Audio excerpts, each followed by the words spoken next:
Hi, my name's Phil. I like talking about politics, and in this video I'd like to discuss the calls from some MPs of various parties to recall Parliament in the wake of the far-right terror attacks attempting to sweep parts of the country. Because on the face of it, you would say, look, this is clearly a national emergency. The government are taking action to deal with it, but part of the job of Parliament is overseeing that government, and it feels odd to say, oh, look, we'll leave you to it, we'll get back to you in September. In fact, we've had multiple emergencies over the past few summers where I thought Parliament should have been recalled, but it never was. The summer recess continued as normal in 2020, even as the government were making important policy decision changes related to COVID. There was no recall of Parliament in 2021 either. With the fall of Kabul, Dominic Raab, the then Foreign Secretary, was too busy on holiday on a beach where he claimed the sea was closed. In 2022, there was a worry about the biting cost of living crisis, and we were looking at energy bills massively rising out of all proportion. This would tip a lot of people over the edge. There was real concern, and the government did nothing because it was paralysed by the Conservative leadership contest. Parliament was not recalled in order to poke the government into action then. So if I thought Parliament should have been recalled on those three occasions at least, surely I should think Parliament should be recalled now.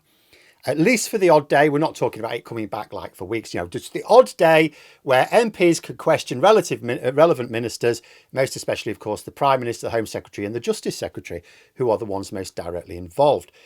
And it's been pointed out that Parliament was recalled during the riots of 2011, for example. And yes, absolutely, the conditions justify a recall.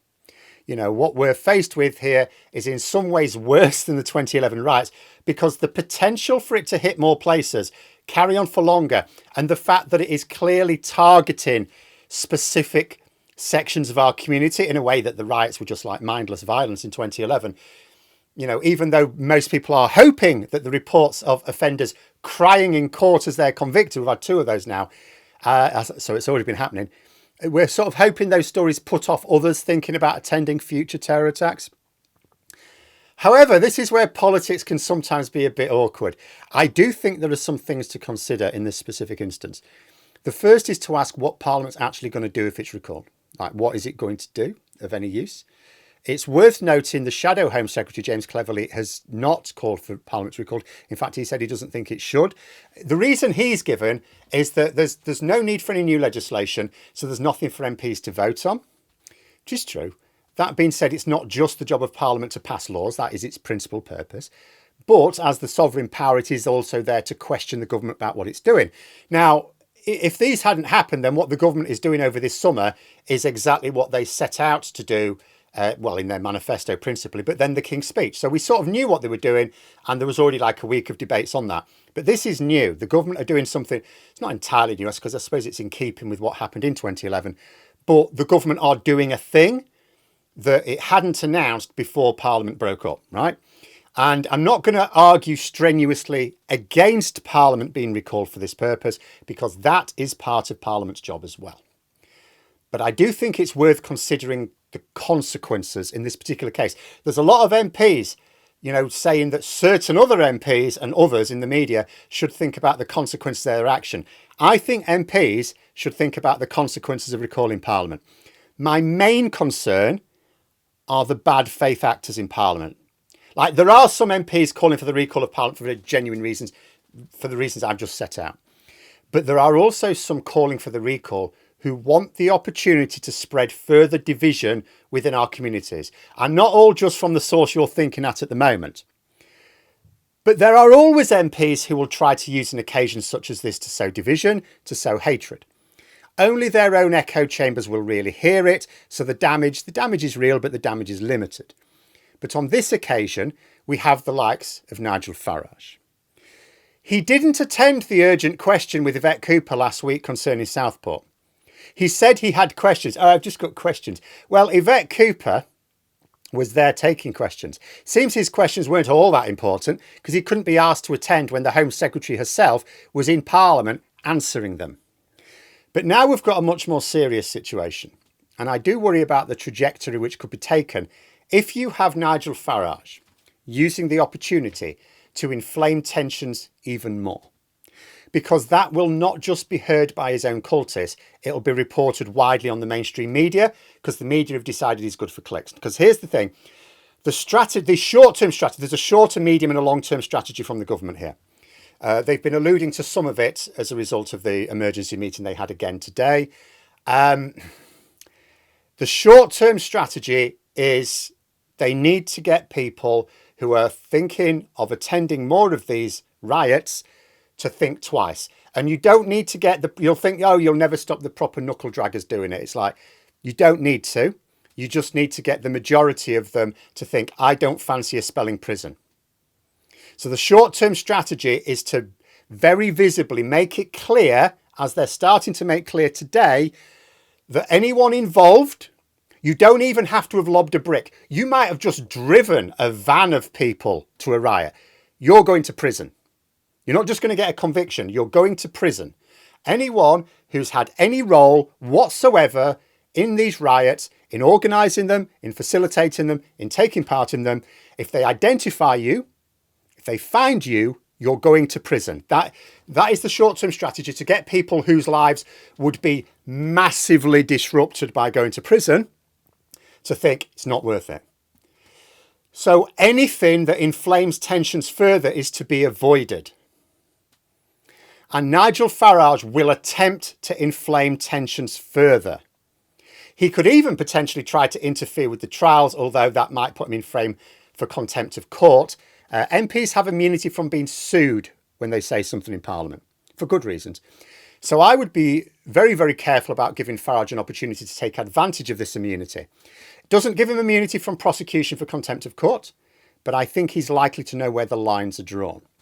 He could easily say something incredibly defamatory and be in the clear legally. Can't be sued. Can't be sued for anything he says in Parliament. But he can for anything he says anywhere else. And the worrying trajectory doesn't just end there. There have already been calls for the Standards Committee to investigate whether he's brought Parliament into disrepute for his role so far in inciting the violence. And I fear that giving him a platform in Parliament to spit his bile at a really sensitive time would just provide even more evidence. Now, why do I fear that? Because I think the best way to deal with Farage, indeed the only way, is legal consequences. I don't think parliamentary consequences are real in his case. Like, I've talked in the past about how the good chap theory of Parliament has broken down, goes right back to Cameron, but Boris Johnson blew the whole thing up. And yet Nigel Farage is immeasurably worse than even Boris Johnson. Let us consider what could happen here. Let's say Farage is investigated by the Standards Committee. Let us say he is found to have brought Parliament into disrepute. Let's say he's suspended. He won't care. He hardly turns up to Parliament anyway. It's a good excuse for not turning up in future. He will claim it as proof that the establishment are out to get him. He's not been an MP 5 minutes. They've already contrived an excuse to boot him out. But it won't work, he will say. I'm going to take them on and I'm going to win. Let's say he gets suspended again for his next political Molotov cocktail, but for the magic 10 days. Or let's say it's instantly a 10-day suspension the first time. That means a recall petition. 10% of his constituents sign the petition, let's say, which is reasonably likely. He's then recalled from Parliament. Will that be good news? No, it could make things way worse. He can really push this idea of him against the establishment. And there'll be a by-election. And he'll stand again in that by-election. There's no rule against that. And you know what? He'll win again. The fact that he's not actually doing anything for the people of Clacton doesn't matter. The fact that he's got no constituency office, he doesn't do surgeries, doesn't matter. The fact that he hardly ever turns up to Parliament doesn't matter. They don't care for that. They didn't vote for that. He's got them conned and they will vote him back, to do his work against the establishment. And we'll have set in a chain of events which makes Nigel Farage look like he's doing exactly what he said, taking on the establishment and winning. Because he'll say, they can't stop me. I've got the people on my side. They've booted me out. The people have put me back. That will be the narrative. He won't care about the suspensions. He'll make use of them because he doesn't care about being an MP. He wants the riches and notoriety that comes with his grift. If there's a debate on something relevant while he's suspended, it's like, oh, I can't attend. He'll claim he's been silenced, deplatformed. He may not have turned up anyway, but he will claim he would have, but I've been cancelled, he'll say. So although I can't really argue against the idea of Parliament being recalled for the odd day to keep questioning the government about the response, I certainly think if a large enough group of MPs calls for recall, it should happen. Parliament is, after all, the sovereign power in this country, and rightly so. This is clearly an emergency. The government are taking action to deal with it, but MPs have not been able to question the government formally on those actions. But what I would say is this. What do MPs actually want to do with the recall? The genuine ones. Because I've not heard any MPs proposing any different action from the action the government's already taken, by the way.